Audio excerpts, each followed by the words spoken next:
Why, hello everyone. I'm Sredna and welcome back to my art channel. I think my arm brace is going to make a lot of weird sounds in the mic, so I'm just going to take that off right now because I have just finished recording this Phoenix Dragon video, and it has been a lot of hours painting and sitting at the computer doing editing, so that's why I have a armrest I can wear to just have less, I don't know, arm pain, carpal tunnel stuff going on, I guess. I could also just take a break, but can't do that all the time. Sometimes I just have to push through because this is what I've chosen as my career, to use my right arm a lot. Though I do like practice being like ambidextrous, so when my right arm starts to bother me, I'll use my left one, and it's pretty good at using like a keyboard and mouse, and I can I can read books with it too. When it comes to precise painting, it's not quite there yet, but I'll keep practicing. I have been able to do, let's see, if I have like a canvas and then I'm painting like these really big brush strokes with like acrylics, I can get away with doing that at least like a couple layers. But using like watercolor brushes and inking lines, like, oh my gosh, just my left hand does not hold a candle, that's for sure, to my right one. So there we go. This is mostly what this video is going to be happening here. I'll just randomly talk about different things. So in this painting, I guess I could talk a bit about it too. This is one of the dragons I drew in the series. I started drawing them last year after my partner Erin asked for a dragon painting for the holidays. And then once I did that, I was like, oh my gosh, maybe I should draw like a couple more. And his had I have a video of it, and it's that dragon with the castle, and it has like a trebuchet. And that one took like a long time. It was a very big piece. It was at least 22 inches wide or something like that. And it might have been like a 22 by 30 kind of thing. And I recorded it in sections because I would spend a few hours on it. And then back then I didn't have like the recording setup that I do now, so I just went by when the light was going on outside. So started doing that earlier in the day, and then once it got a bit darker, I was like, okay, I guess I'll stop recording. Although near the end I was getting a bit tired of keep getting interrupted, so I did try to use some lamps, but the lighting is not as good as it is in my future videos, but that's fine. I mean, it's a learning process along the ways. So now I have this like very bright and light filled art studio that I can paint out of, and I chose the colors in there. The walls I think they're called like Greek villa or something, and they're like almost white, just maybe like a tiny touch of yellowish in there. And I have like these really big open windows, and as you can see in where I'm painting this right now, like you can see that that like beam of that ray of light coming through and going on the painting. I'm okay with this right now because I'm not doing anything too detailed that needs to be seen that much, but later on I have like these tapestries I hang over the windows, and I use that to sort of block out the light, to filter it so that I can still get a nice natural glow, but without those beams of light coming through all the time. So I did that painting for him, and then I asked my son about what kind of dragon. Well, I feel like I asked my son and my daughter about it, but maybe he was just a bit more interested in dragons, so that's why he was like, oh, I want like a blue dragon, and I want it to have like a water theme. And so that was the next one I did, which was a sea dragon. And what did I do after that? I think it was the forest. Yeah, I did the forest because I had done that right before the art shows, and I really wanted to have it done by that time. So, because there was some people last year when I'd gone to the shows that were looking forward to seeing more dragons. I was like, oh, I want to make sure I do that. So I had a new forest dragon to show them, which I also have that art video up. I believe that one's a time-lapse painting. Oh my gosh, I love the music to that video because the forest feels so epic. And I don't know, it just really feels like the drum beats and everything really go to the mystical forest land and things like that. And what's the next? Oh, and then I did the mountain dragon, where there's like this child who's looking up at this mountain that's like climbing. It looks like it's climbing down a mountain in the clouds. And I really like that. Oh, I do have a video of that one too. Actually, all my dragons. Well, actually the sea dragon too. Wow. That is so, I didn't even like plan that out. I wasn't like, I'm going to film all the dragons. There's just occasionally as I'm painting things, I'm like, okay, I feel like I, could film this and stuff and it would go well. So yeah, I guess all the dragons. There are videos of those. So you can like see how those have like progressed over time with the videos and also the like way they're drawn and the settings and things like that. And this one, I don't have another, I also did a garden. Didn't I do, garden dragon. Okay, that one I didn't film. That one I used a bunch of mixed media. Well, I mean, I usually use mixed, I don't know, things in general. Like I'll use, like along with watercolors, I'll do like inks, I'll do color pencils. Sometimes I'll add some metallics in there. There could be, I'm trying to think, gouache. Oh, actually, I did do gouache in the mountain one to really get those whites. I use those color pencils to add some like cloud-like textures. What else I probably use like glitter stuff. I'm not sure I use acrylics with watercolors. I usually just use gouache because that seems to be it's not like too bold. It doesn't stick out too much compared with acrylics and watercolors. But it does a nice job of covering things up, which watercolors can be pretty unforgiving about. And I did, let me think.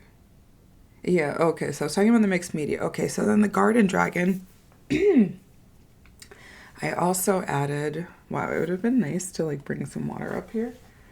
Oh, I thought about it. I did think about it because I had my water bottle downstairs and I was like, oh, I should bring it up here. But then I was like, well, I got my morning drink, which is just like a, what is it? Like a shake. It's this Orgain nutritional shake. So it just has like a bunch of protein and vitamins in there. And I just like having that in the morning. It gives me some energy and stuff. But not the best liquid for clearing throats, I guess. Like a chocolate shake might make, my voice a little less clear. So, oh, excuse me. So, let's see, where was I? This is how I usually talk. I can just go on about all these different stuff and then tangents lead to more tangents and more sidetracks. But I figured for this video, since it's a paint and chill kind of thing, that, I mean, that's pretty much what it's like with those videos. I mean, I could talk about the process a bit too, but then I might get sidetracked again. Okay, well, here, I'll talk, what was I talking about? Oh, the dragon. Yes, so the dragons, and then we did the mixed media. Right, okay, so the garden dragon I used also digitally. So I scanned it in and I used Procreate to then make some adjustments in there. And yeah, then it was finished. So that would have been an interesting video to make, to see, like, I just like break out all my supplies, keep adding all this stuff, and then scan it in, and then Procreate final touches and stuff. Well, who knows? Maybe I might do a video like that at some point, combining the traditional and digital media. And and then, so I guess I have the garden dragon, but I don't have a video of that right now. And then I think this was the next one. I'm not sure if I'm forgetting any. I've drawn quite a few at this point. And so the Phoenix Dragon, here we go. Let's talk about this painting. So I started off with some masking fluid so that I could freely work on the background and not be concerned about any of the colors mixing into the final dragon piece.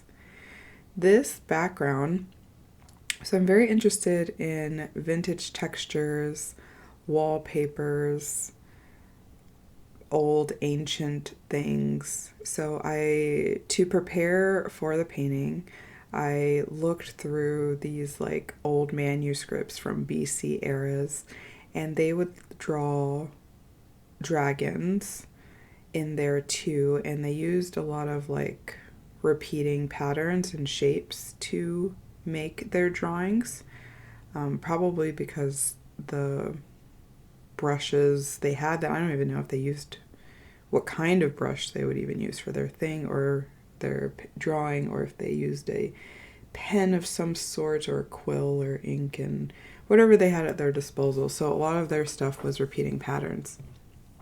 And I found this, it looked, I'm trying to think, was it a wallpaper or a tapestry, some kind of thing, and it looked really old, and it had these dragons, what looked to me like dragons in the background, or some sort of like bird-like shapes, and I thought it was just so beautiful, and I wanted the colors of the background to also stand, to help make the Phoenix Dragon stand out. Because when I first was, I went through like a couple colors. So I have my iPad here. So let me look through that.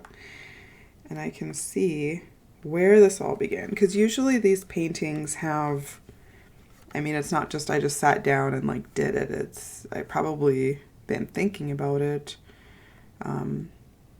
for like a few months or even longer, and like over time it kind of takes on like a shape. Like I usually have before I go to like draw it, I have a like complete, or at least a beginning sort of draft in my head visually of what it will end up looking like. So this dragon started off, it was going to be part of the Neuschwanstein Castle painting that I did, where it's based off of that like German fairy tale castle, and that was a painting that had been, I'm trying to think, maybe like 30% completed years ago. Like I live in North Dakota now, and I used to live in Seattle, and I'm pretty sure I did that painting in Seattle and then moved it along with all my stuff when I came here, and that was at least 4 years ago. So I know it's at least 4 years old when I even painted that. And I had done the bottom half of the painting, and it was trees. Well, there were trees in the foreground, and in the background there was some gray impressionist marks that were the beginnings of what could be mountains, but it didn't look like anything just yet, except for the trees. You could tell the trees were trees. And at the time, I was going to paint that castle, and I just stopped. I'm not sure why. Like, it can never, I don't know, fully put an explanation to these things, but just something about it didn't feel right. So I just stopped. It could have been like lack of motivation. It could have been intimidation of like, wow, this is like really amazing. I don't know if I can do it justice. I could have felt ill-equipped. I could have felt like this would take forever. I don't feel like it. Or I could just have been like, well, I'm not that interested in it and I want to work on something I'm more interested in, and then just left it alone and moved on. And I'm okay with that. There are times where just paintings just shouldn't be rushed, and maybe whatever is missing isn't quite available to me in that moment. So I'm totally okay with like working a bit and then just putting it away until I want to come back to it. And I mean, there's even like paintings where like I'll paint the whole thing and I'll be like, you know what, I don't want to show this to the world. I'm just going to put this away. But then I just keep it for myself and stuff too. So there's, yeah, I think that's just part of the process, because it's in a constant state of creating, and not everything created is going to maybe have a purpose right away, or even later, or maybe ever. Sometimes what drives me to create is just the act of creating itself, and that's the enjoyable part. It doesn't have to have an end goal, which makes it a bit confusing at times. Having art being my business and being a professional artist working on it full time, is that there are going to be things that I do have to deliver in certain amounts of time. So I have to balance that with my own creative energy that doesn't have timetables and timestamps and deadlines and things. It's different energies. But I can see why it's maybe necessary to compromise the two at times. I mean, as an entrepreneur, at least, maybe if I had someone else running the business and all I did was do paintings all the time, that I wouldn't have to, I don't know, use that part of myself that's homed in on business things. But anyway, it seems to be fine. It's definitely a learning process, but just like with anything, there's a lot of resources out there, and with time and practice, it should be fine. And if it's not, I can always change gears and do something else, and focus my reserves on different things. And I mean, I do that. Like, I check in with myself, every couple weeks or so, to be like, okay, what's working, what's not, how can I change this process so I can do more of what I enjoy, and also still be, putting my work out there in a way that I can make a career out of it. So that is all of that. So where am I with this painting? Okay, so I was talking about the castle. Okay, so I did the cat. So then this year I was like, oh my gosh, I really feel like this castle is calling me. Like, I need to finish this castle. And sure enough, when I was starting it, there was like these feelings of, oh my God, I really want to do justice to this castle. Like, wow, this is a lot. But because I had done bigger paintings prior to this and more intricate paintings, I did feel like I could do it, and it's okay to just take time and just do it thoroughly and stuff. And then there were also times where I was like, you know what, I'm just not going to put in this little detail because like this is not necessary. So I also kind of knew like where I could lean back a little bit, which parts I could lean in forward to add a bit more detail, which parts was like, it's fine, and just continue to make it my own in a way. So I think that the experience I had by that point helped me to persevere and push through the awkward and uncomfortableness that was felt basically throughout the entirety of the painting. I think it wasn't till like the very end when I was adding like the highlights and like the gold and like silver details to make it just felt like that was what would make it like just really pop and just be very like inviting. And then I got like the sense of like wonder and awe and magic, and then I like took a step back and looked at it and I was like, oh my God, I effing love this painting. This is amazing. I mean, can I curse on my own channel? Fucking love this painting. I don't know. Maybe there's kids who watch the channel, but anyway. So I did that, and okay, so at the time there were what was I? Oh, I had this painting ready for like my open studio, and so there were people locally who came by and got to see all the artwork face to face and stuff, and they could also you know, take some art home with them as well. So it was a great opportunity for me to just open up and be like, hey, here's like my studio, here's like my sketchbooks, and they could ask about the process and all of that fun stuff connecting with people over art.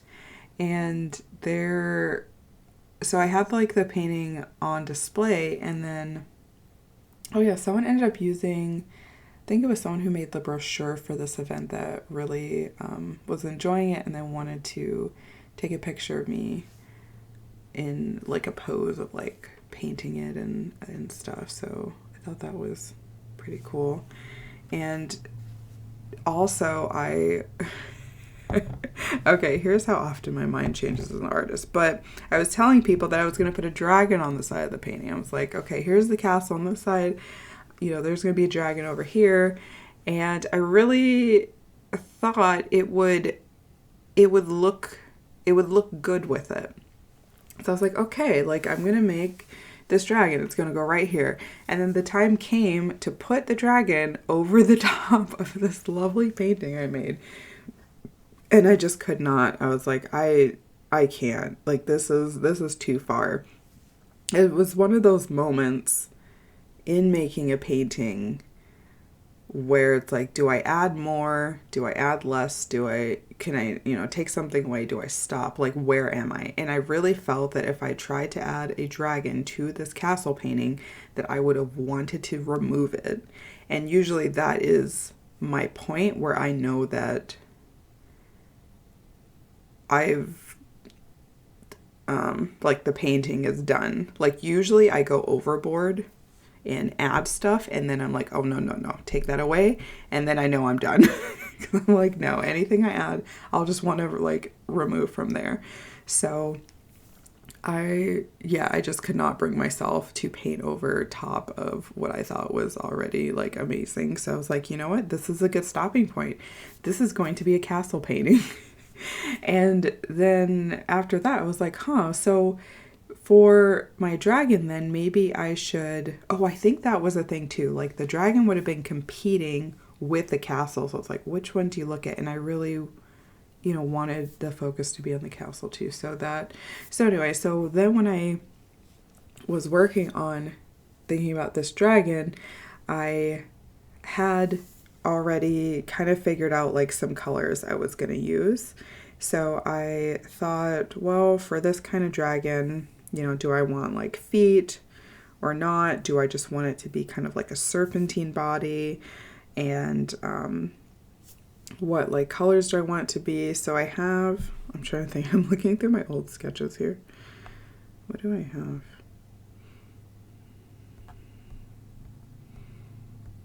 Oh, I have a body that has, so I had one that had like an orange body and then black wings. And then I also had one with an orange body, black wings, but with blue outlines and like some red horns.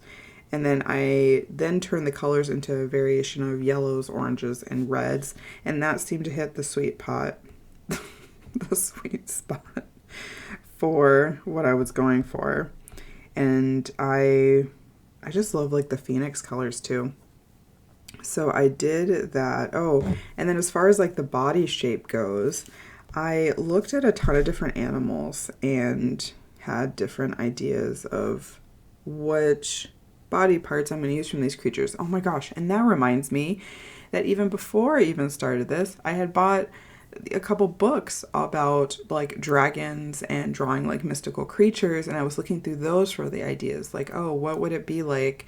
And then when I would be at art shows, I would like start sketching like, okay, is this like, could I do like this kind of horn, or what if I did this kind of face? And you could do like you could use body parts from reptiles, from different birds of prey, eagles and hawks, and you could do reptilian snakes, you could use goat horns, deer horns, you could use wolf's feet, horse feet. There's all these different, I mean, this creature is something that we've all made up, but it's not exactly from just, an empty, wide imagination. It's from things and beings that exist, but we've combined them in different ways to create new creatures.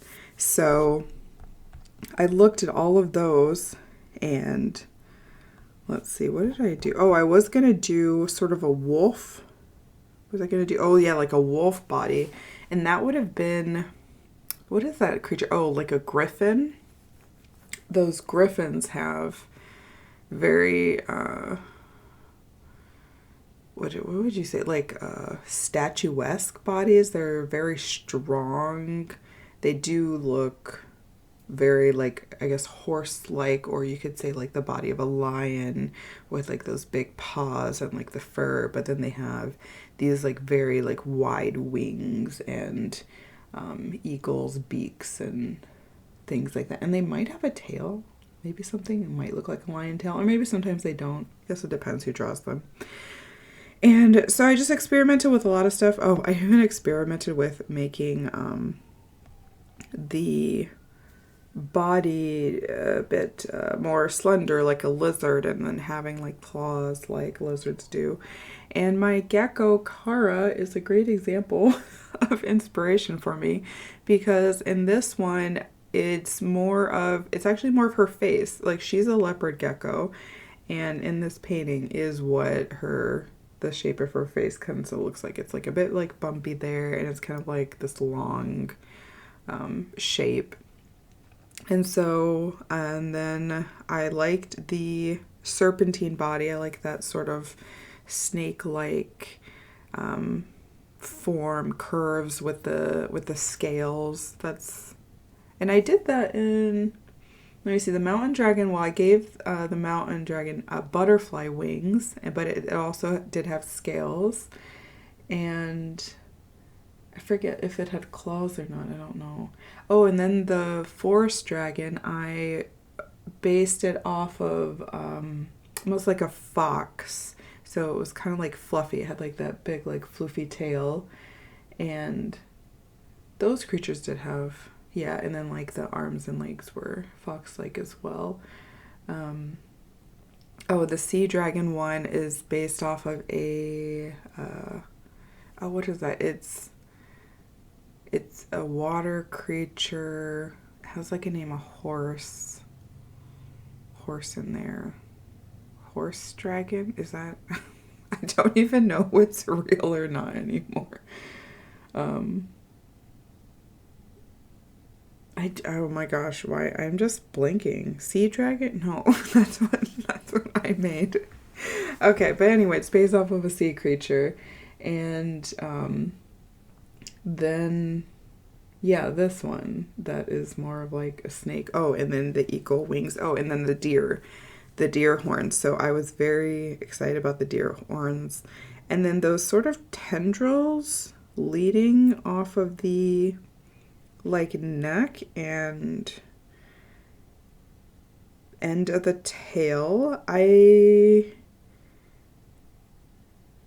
not I didn't look at like an exact picture for those. I just felt like that's what it sort of needed in those areas.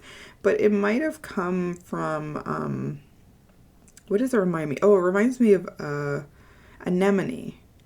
There we go. Kind of like anemone moving in the water, or when you go to like aquariums and they have those areas where you can feel them in the little tide pools.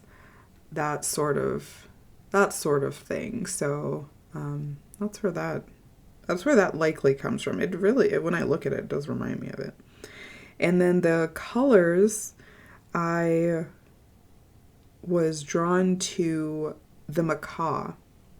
The macaws have those really bright, like they combine like the blues, the yellows, the reds, like all those colors. So the feathering and stuff like that is like, the colors are more, inspired by macaws, and then the shape of them are more inspired by eagles.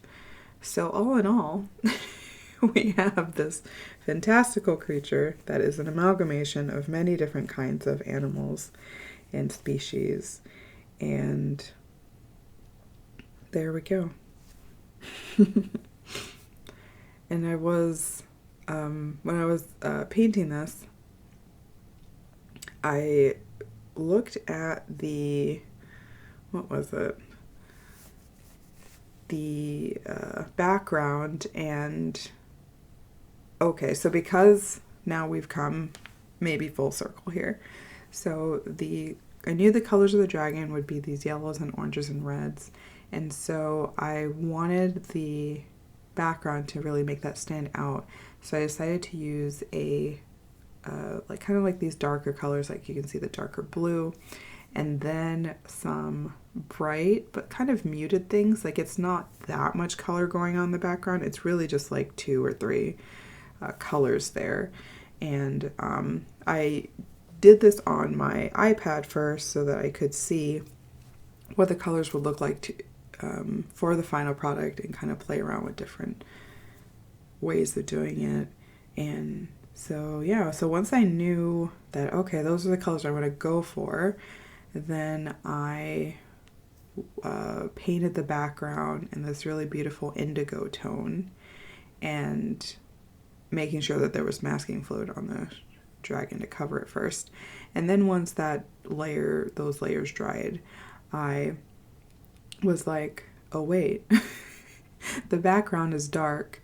When I have watercolors, I can't just paint over a dark background because they're so see-through.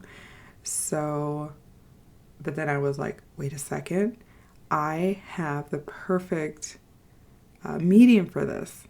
So that is when I busted out my metallic watercolors. And I have not used these. Have I used them?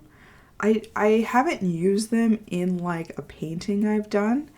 I've used so I got these, oh gosh, I probably had them for like at least a year.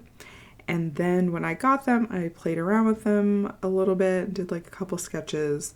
And then as I was testing them out, I saw that they don't work on white backgrounds. Like if I tried to take these metallics and put them over white background, it'll just look see-through. So I was like, wow, that's so weird, because that's like the opposite of how these watercolors usually work, with them only being seen on very lighter toned backgrounds. So then I got some I had also got some like different toned papers. I had like gray, I had a beige, I also had a black paper. So I took out my black paper and then I used the metallics over those. And oh by golly, the colors were so bright and so vivid and just amazing. So I was like, oh my gosh, that is how I need to use these. They need to be on a dark background where they can really stand out. So it hit me after I put on this dark background, I was like, oh my gosh, I can use these metallic watercolors. This would be the perfect situation to use these. And so I got them out and I started painting with them, and I think, yeah, it turned out great with them. So I have all of these like really intricate designs here, and I had first in the background, I first gone over it with my like a pencil, and then I used a light pad to really get the shapes looking really good, and I used a waterproof marker to then really make those lines stand out really well. And like you can still see them through it, so it makes it a lot easier than like if I had just stayed with pencil to kind of paint over it, because these won't like melt or wash away or whatever. I can clearly see them.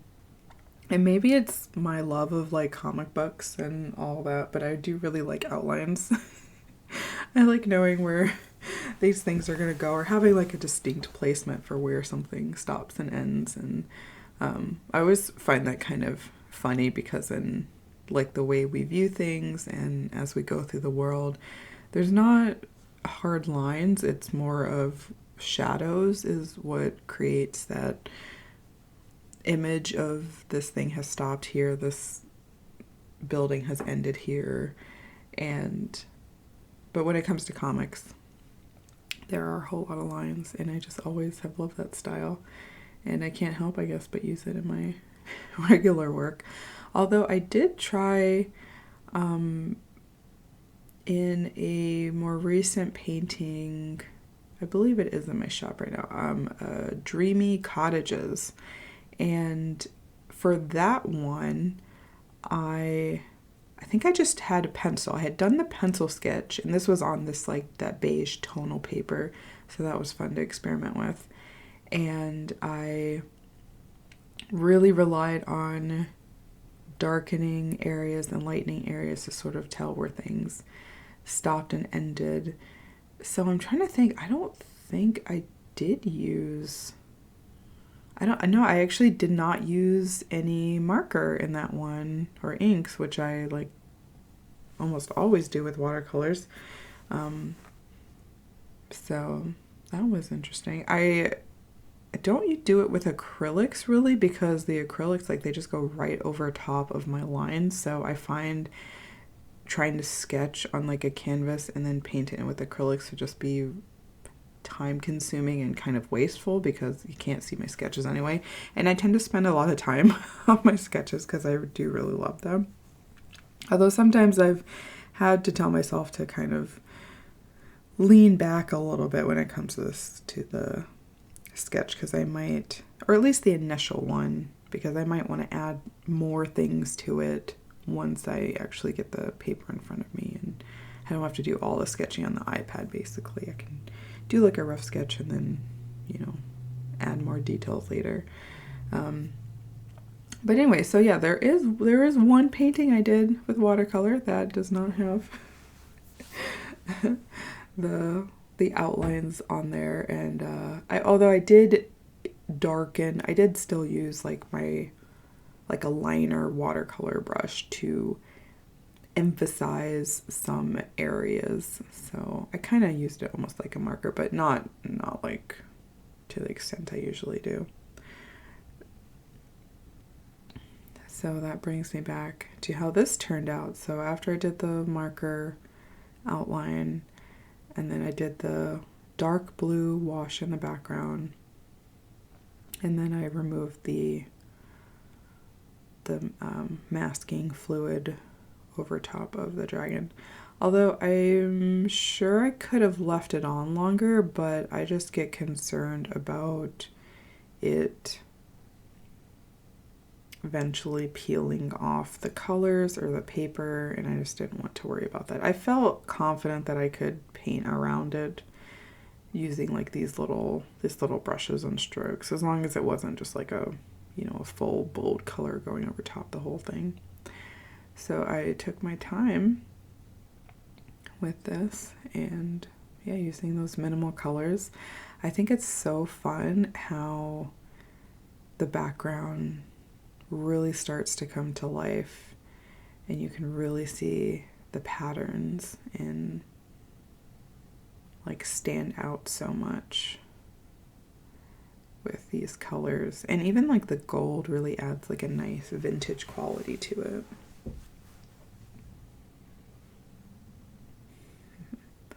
So let's see, after this, yeah, I feel like it's just me painting away slowly but surely. I mean, this is a very long video. I think it ended up being around 3 hours, which, well, like I said, in my other dragon video that took a long time, I like broke it up over multiple videos, but I figured I could do this one being like a really long one, and then I could also do like a time-lapse one that's a bit shorter for people who wanted to see that. I personally really like these, although they are harder to film. I do really enjoy watching them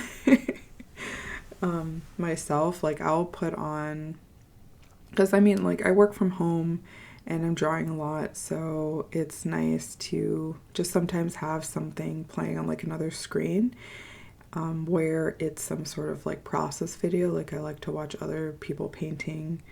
I like to look up every once in a while and see like, oh wow, like that part is coming along, or oh there's a head there, oh there's a wing there, there's some color there, like every so often.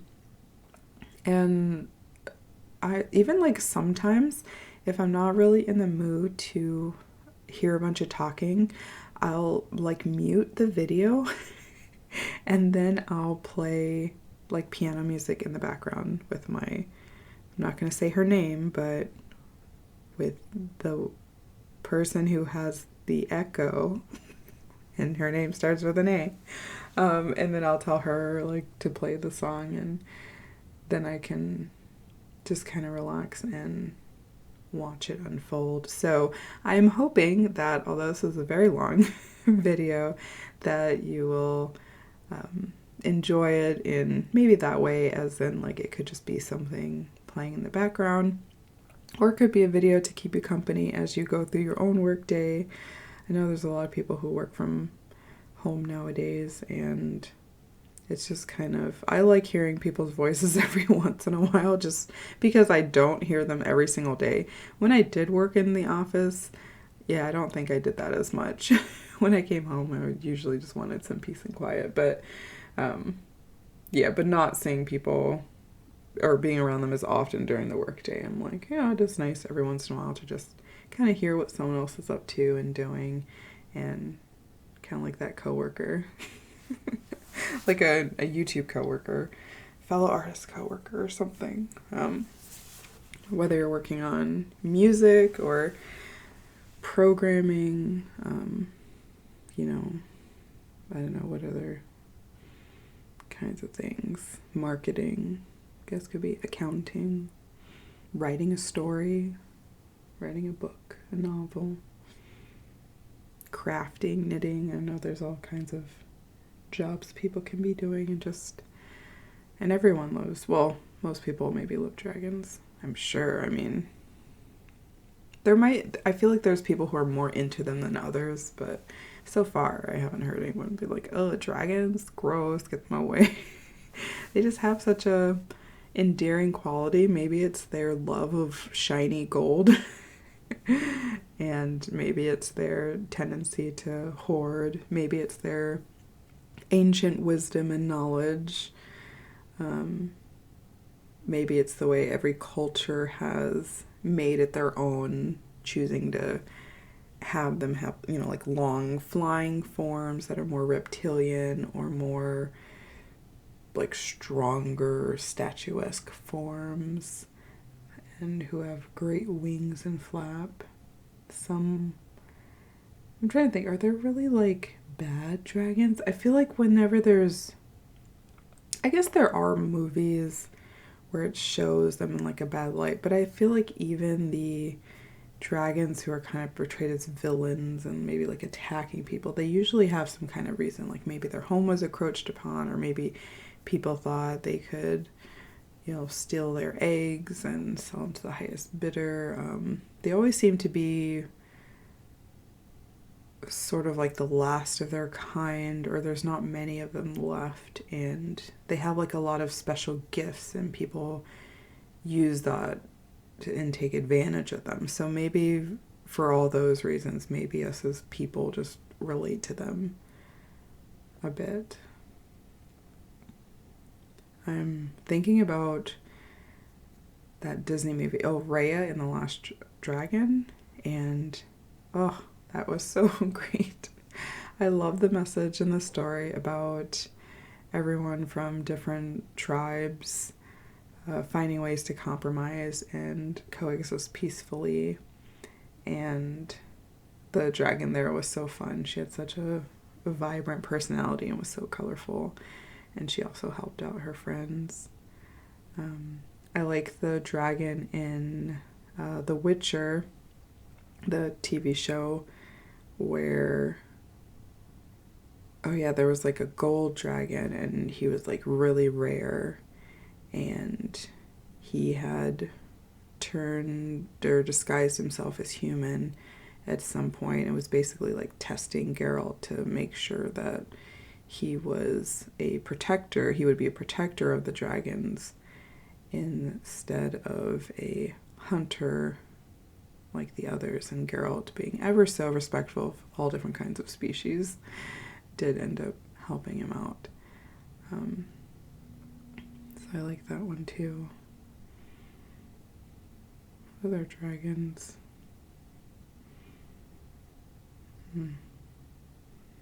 Oh, actually, I'm now looking at a poster I have in my office, a Spirited Away poster, and there is a dragon there, which I really like too. I can't remember the personality of the dragon so much, but I did like the way it was drawn and visualized and things like that.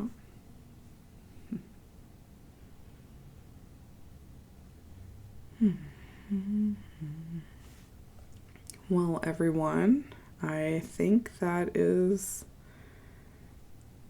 yeah, I know. Oh, I guess maybe I could add one more thing. There are some books I read lately, and they have some interesting sayings, so maybe I will leave you with a couple of these well-written words. Let's see. This one is from, because I go to like antique shops all the time and pick up random old books, and I'll just flip through pages, and then if it speaks to me, I'll get it. And this one is called The Fisherman's Luck. Not that I've ever fished, but I do want to. Actually, I do know, I really do enjoy eating like all kinds of seafood, and I do know how to clean a lot of them, but I just haven't maybe had the opportunity yet to actually get out there and fish one myself. So although I'm not an angler, I still liked this passage in here. Let's see. Oh, the thrilling moment. Every moment of life, I suppose, is more or less of a turning point. Opportunities are swarming around us all the time, thicker than gnats at sundown. We walk through a cloud of chances, and if we were always conscious of them, they would worry us almost to death. Be happily, our sense of uncertainty is soothed and cushioned by habit so that we can live comfortably with it. Only now and then, by way of special excitement, it starts to wide awake. We perceive how delicately our fortune is poised and balanced on the pivot of a single incident. We get a peep at the oscillating needle, and because we have happened to see it tremble, we call our experience a crisis. The meditative angler is not exempt from these sensational periods. There are times when all the uncertainty of his chosen pursuit seems to condense itself into one big chance and stand before him like a salmon on top of a wave of a rapid. He sees that his luck hangs by a single thread, and he cannot tell whether it will hold or break. This is the thrilling moment, and he never forgets it.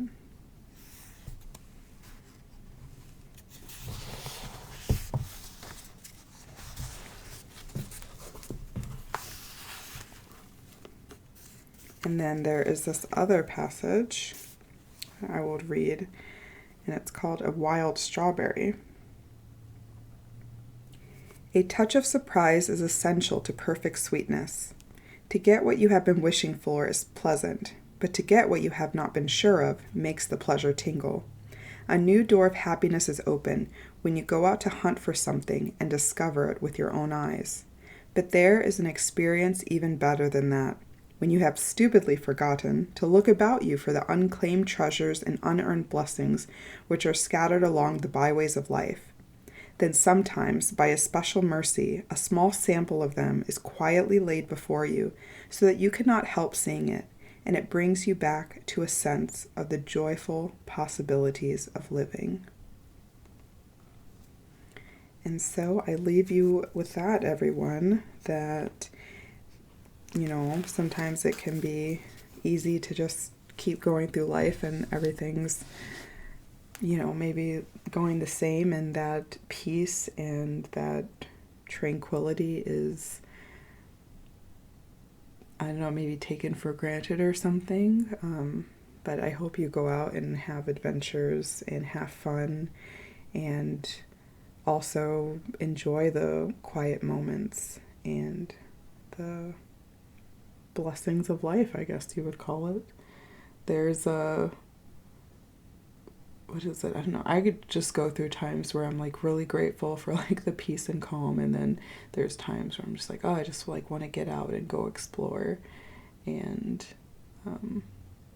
but I like those two things because one pushes me to go back home because I'm like, I need to relax. Like for example, recently I did a weekend trip to New Orleans, and that was so exciting and so much partying, and it really fulfilled that part of me that was like, oh, I want to have something new and explore new things and have these new adventures, and that sense of surprise that happens when you don't know what to expect. So there was a day I was walking down the street and people had various pets you could hold. So I decided to hold a very big yellow boa constrictor because I do love reptiles, and I'm like, this is amazing. This opportunity will not come around all the time. So I just went and did it, and that was a blast. And when I got home, I was so grateful to be home. I was like, oh, I love it here, like my comfy bed. And when I wake up, like I get to sleep in because I'm not partying all the time, and I can just quietly enjoy my breakfast, have my cup of coffee, and there is a certain kind of contentment to be felt in that. And that is what I wish for you all, that, however you choose to go through life and live it, that you would be content. And with that, I will say thank you very much for watching this video. I'm going to stop talking now, and so you can just enjoy the video and enjoy the rest of it. And like I said earlier, like feel free to, you can like put your own music on. I think I'll just leave it quiet because honestly it takes so much to find a bunch of music to play to it, and even then there might be your own songs you want to listen to. Like you can play your hip-hop music, you can play your rap, you can play your Celtic music, your medieval, you can, your jazz, like piano, like whatever you're in the mood for. So I hope you enjoy the rest of the video and that you have a wonderful rest of your day, and I will see you later. Take care.